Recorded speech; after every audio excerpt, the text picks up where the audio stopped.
Hi, I'm Tinny from minibulldesign, and today, just for grins and giggles, it's a 72-degree day and it's raining hard out and overcast, obviously. Has been overcast all day and raining all day. So, what I thought I'd do is, I thought I would bake another cake, but this time, unlike before, I'm going to probably speed the video up to the parts that you've seen before and understand, and really concentrate on the finer points of this. I've been talking to a couple of guys who are baking, and they've given me some insight on how to nail this right down to a fine science. So let's bake and do it highlighting the finer points. I'll get the stuff all ready and away we'll go.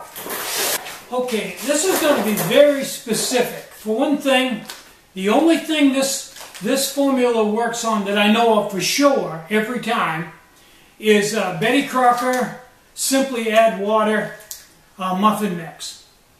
And this is the only one. If you're doing something else, you may have to change it. But that's what I'm doing, and that's what works with this. Okay. Now, one of the big bugaboos I've seen, I've watched a bunch of videos, different people doing it, and when I was watching it, I and a lot of other people going, whoa, you got way too much heat there, guy. That's not going to work. And in the end, it's burnt.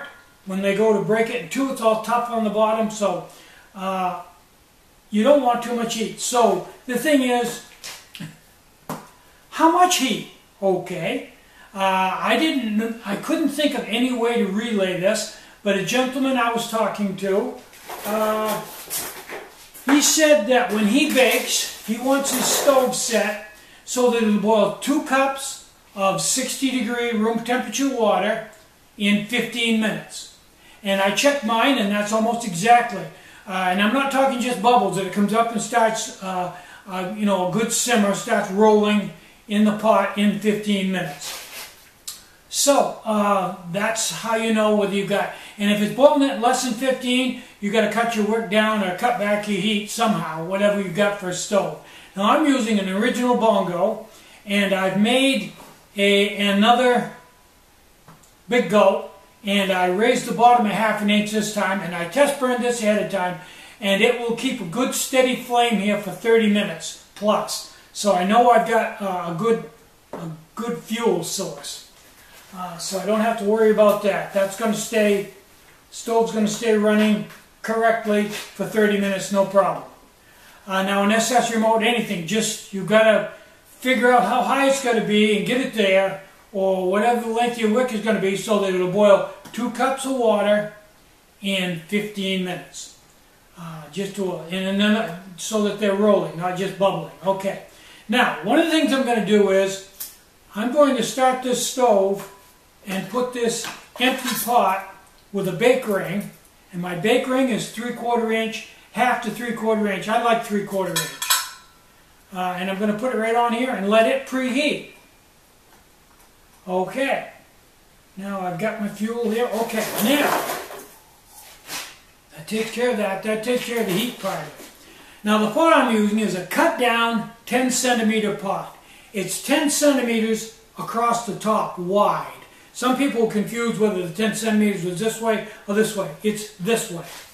Now this pot, I lubricate it with olive oil. Just standard run-of-the-mill olive oil.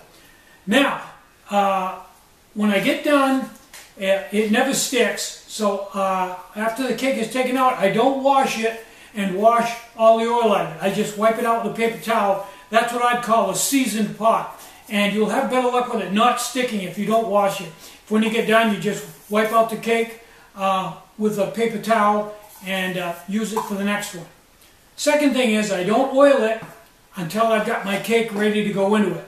And once I oil it, I immediately put the cake in it, and I don't let it set any time at all. As soon as I can, I put it right in the oven. That will help it from sticking. The longer it sets, the better the chance of it sticking. Now, I'm using the whole package of Betty Crocker Simply Add Water, and it calls for 1/2 cup of water, and I'm going to put in 1/2 cup of water.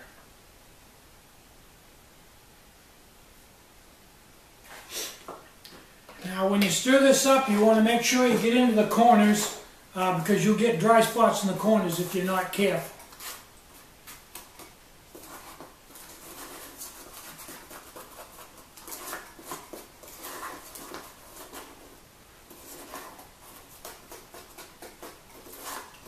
Just stir it until all the dry spots are gone. Okay, I'm going to get a paper towel and put a little olive oil in my pot and wipe it around with a paper towel until I've got a good coating on this. You can see little waves in it. You want plenty. All you can get to stay in there, and that's what you want. Okay, that's good and wet with olive oil. And you see, I'm going to put the cake right in. I'm not going to waste any time.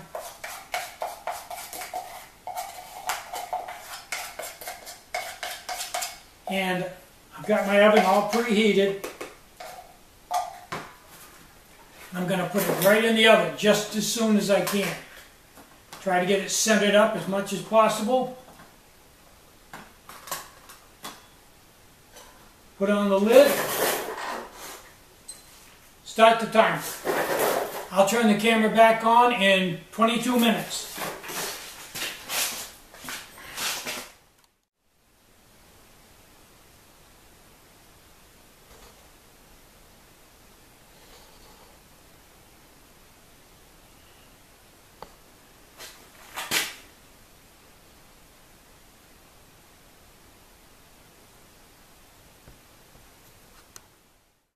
Okay, it's been 22 minutes, so let's move the camera in and see what we've got.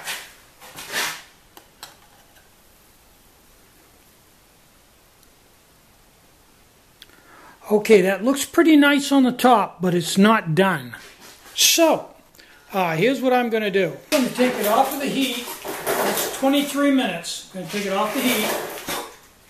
And I'm going to let it set for 10 minutes. With no heat on it. There's enough heat in the pan, in the cake, and in the outer oven to finish cooking this nicely. Now the trick to this is you don't have to worry about it burning now. You got it off the heat. It's not burnt yet because you'd be able to smell it. So at 23 minutes, I've taken it off. It's not burned, and this will passively cook. In another 10 minutes, it'll be completely cooked, theoretically. And you don't have to worry about burning it. That's been a big problem a lot of people have had. They've tried to creep up there to the point where it's just done with a flame under it, and quite often you'll be off by just a minute or two and you burn the bottom. This way, you just relax. In the next 8 to 10 minutes, and take it out and it'll be done. And anytime you can do something that's easy, yeah, it's a good thing. So I'll turn the camera back on in 9 minutes. Okay, it's been just over 10 minutes, so this is the moment of truth. I'm either full of it, or this is going to be a roaring success and everybody's going to start doing it this way. The old reputation's on the line.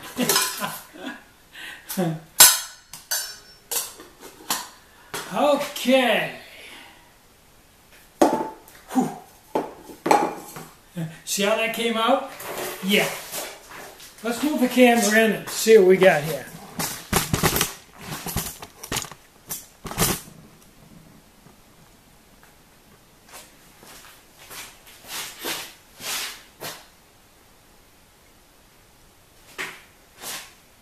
Notice the bottom is golden brown. It's not burned.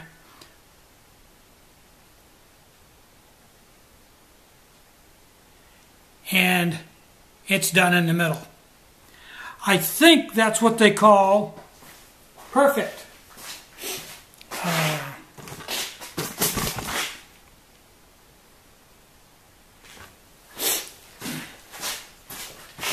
Yes, I think that's what they call perfect. So, you see this pot. You see how much residue there was in it. I'm just going to take my paper towel and wipe it out. It's a a little bit of stuff that sticks in it, but if you take your time a little bit, you can get it out. Now, as far as doing dishes on the trails, my thought on this is the pot that you're going to mix the batter up in and the spoon, I wouldn't wait till morning to clean that up. When I got done that evening, just as soon as I got done, I would clean that up immediately, because after that sets overnight, it's going to be really tough.